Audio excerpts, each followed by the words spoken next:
friends, it's Teresa and welcome back to my channel. In today's video, I'm going to be talking about my October wrap-up, which also wraps up the readathon I did for October, which was Trick or Treat-a-thon. So if you guys like this kind of video, let me know in the comments down below. Hit like and subscribe to see more of this content from me. And let's just kind of hop into the video. I'm going to start this off by saying that I think I almost completed everything. I was just short one book and I didn't get a chance to finish Ghosts of the Shadow Market, which counted for 3 of my prompts, which sucks, but I got through most of it. So I'm gonna leave the 1, 2, 3, 4 that I read for Trick or Treat-a-thon, and I'm gonna start off with the 2 audiobooks that I read. So the first audiobook that I read during the month of October is actually a rollover from September, and that is These Violent Ends by Chloe Gong. This is the sequel to These Violent Delights, and it's basically a Romeo and Juliet retelling set in 1920 Shanghai, China, following Roma and Juliet, who are on opposite ends of a war, or I guess like a gang, like they're opposite ends of a gang. And there is an illness going around their home, causing people to kind of like commit suicide and kill themselves, basically. This is the direct sequel from that, so there will be spoilers for this.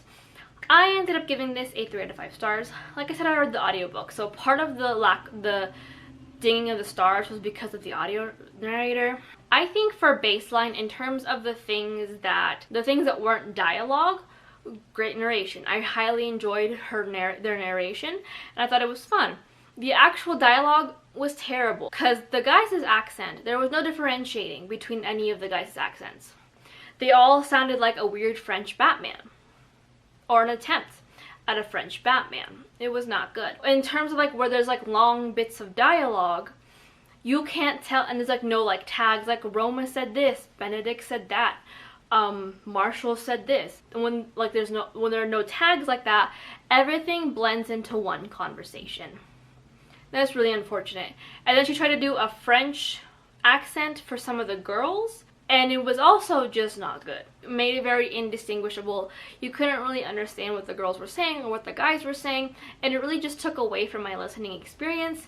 The other part, the larger part as to why this is a 3 and not a 5, was that the things that I liked about the first book, the sci-fi, the mystery behind what this illness is or what this monster is highly not present in the second novel.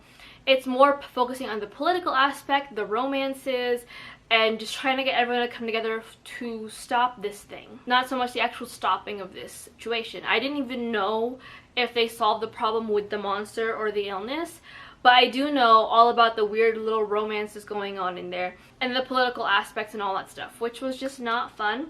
I feel like that should have happened as a setup for the first book, and then we should have gotten into more of the illness and stuff in the second book. So it's just a very like middle of the road conclusion to a duology.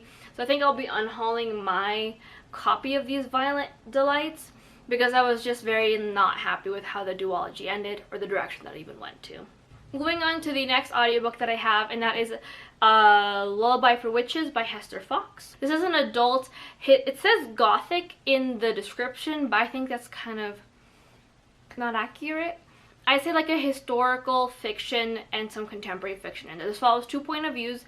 Augusta in the present day as she just breaks up with her jerk of a boyfriend and is starting a brand new job and is trying to find her footing again in her like mid to late 30s. The other perspective is back in like 200 years after the Salem witch trials in Boston, Massachusetts, following Margaret, who is a witch, and just kind of following her life as she like the highs and lows and what caused her life to end so abruptly. Augusta is working for the Harlow house, which is Margaret's family ancestor home, and Margaret is kind of a mysterious figure to the family. They don't really know exactly like what happened to Margaret, if she was even an actual figure in this world, just that she might have existed. So it becomes kind of Augusta's like passion project within this job to find out what happened to Margaret, if Margaret even existed, and what exactly happened. I give this a 3 out of 5 stars. I think the narrator really carried this novel, opposite to what happened last time. I could really tell the distinction between Augusta's narration voice and Margaret's narration voice, I think, or narrating voice, even though she doesn't change too much with how she's talking. I think even without the like chapter headers, it says Augusta or Margaret. I could easily tell who was who just based off the narration and how they spoke. I think she carried the story really well and described everything. I was hooked and I could really just picture everything that was happening around in the book. My biggest thing in this one is that it didn't feel like a gothic novel to me. I like my gothic novels to unsettle me one way or another, and I felt neither unsettled in any which way. In fact, I felt quite settled reading this book. I didn't find myself like second guessing what was going on or anything. I feel like a historical fiction / contemporary fiction as a genre would have fit better. I don't know if I'll be reading more of Hester Fox's works, just because I don't think she's a terrible writer. I think she's wonderful, but a lot of the reviews were talking about how great of a gothic writer she is, and I don't think she's my kind of gothic writer, if that makes sense. Like, you know, there's obviously various different subgenres of the gothic literature, but I don't think she's mine. I think that I just like my gothic literature to unsettle me in some way, to make me question certain things, either morality or socially or something, or like even mentally, and it just didn't do any of that for me. And I think it was a good fun book, but I don't think it's my kind of writing. Moving on to the books I read for Trick or Treat-a-thon, I won't go over too much about which ones did what because I don't even really remember. But I will have shown the bingo board before to show you guys what ones I managed to do and which ones I haven't managed to do. But the first one is The Haunting of Hill House by Shirley Jackson. This is an adult gothic novel that kind of puts a different spin on what a gothic novel really is. It follows our main protagonist, Nell, as she kind of like, I don't say skips town, but skips town, takes her sister's car, and goes to be a participant in the study of whether or not ghosts exist in this haunted house called Hill House. We follow Nell as the world slowly kind of crumbles up on her, and we see the house truly unsettle her as a character, while she also kind of wholeheartedly accepts the house for what's going on. I almost gave this book a 4 out of 5 stars. I gave it a 5 out of 5. Let me explain why. I almost gave it the 4 out of 5 because while I found it was unsettling and it was just like, it really just kind of like had moments where it shook you around a bit, I felt like it was missing something, and I think that something missing was just that, like, I wanted more from the book. The book was written really well, and I couldn't put it down. There's a reason why Shirley Jackson is considered one of like the classic writers for the horror genre, and this is why. But I think it was just lacking for me throughout the reading experience, even though I really enjoyed it. The ending is what kind of made me give the book a 5. Had the ending not been the ending, I would have given it the 4 because I would have felt like it was missing something. But then the ending happened. I had to sit there and go, wait a diddly dang second. And then had to go back and reread the end, like right up until before it ended, all the way to the ending, and back again, and then rinse and repeat for a couple of times, because it just came at such a shock, but in a really good way. In the book, we see Nell really struggle with like these things like intrusive thoughts. Like, it's just a thing for her. She just has very intrusive thoughts that sometimes she vocalizes and realizes she shouldn't have vocalized, or sometimes she's like, maybe I should just say it out loud. So the ending was just such a shock because it really felt like the thought just came so naturally to her that it felt like it was an intrusive thought that she just kind of let take the reins. And for that, I gave it a 5 because it kind of like, because it just like clicked. And like that ending made everything that happened prior make so much sense, and I just really enjoyed how the ending played out. I think I'll probably be picking up more of Shirley Jackson's like other works. I'm very excited to see what else she has written in the horror genre, and I'm also very excited to kind of dip my toes even further into the horror / gothic genre, because I'm learning that I just really love gothic books. Like, it's easily one of my favorite things in the world. The next one I have a full-length review on, so if you want to take a look at that, it does have some semi-spoilers, but I will leave it linked in the cards, or like in the end cards or something, or in the description. But that is Vampires of El Norte by Isabel Cañas. This is an adult historical fiction / horror historical fiction set in the 1840s during the Mexican-American War. It follows two main point of views, and that is Nestor and Nena. Nestor and Nena are childhood best friends who grew up on the ranch together. Nestor is a vaquero who's like, I guess like kind of like a cowboy, like a work for hire situation, whose family has lived on the ranch for a while but isn't on the same social standing as Nena. Nena is the daughter of the head of the ranch, and so they kind of come from different perspectives, and Nena's family wants her to marry to another head of the ranch to strengthen their ties, but Nena wants to marry Nestor. On the eve of their 13th year, Nena and Nestor are attacked by the things that kind of lurk in the night, and Nestor, believing Nena to be dead, flees. 9 years later, Nestor comes back due to the Mexican-American War, like I said, to help out at the ranch as a hired hand, as a vaquero, and finds that Nena is alive and well and is trying to be a curandera for their family, much like her abuela was, but is really struggling because her family only really wants her to be what's the word I'm looking for? To be someone who gets married and just strengthens the ranch and does nothing else.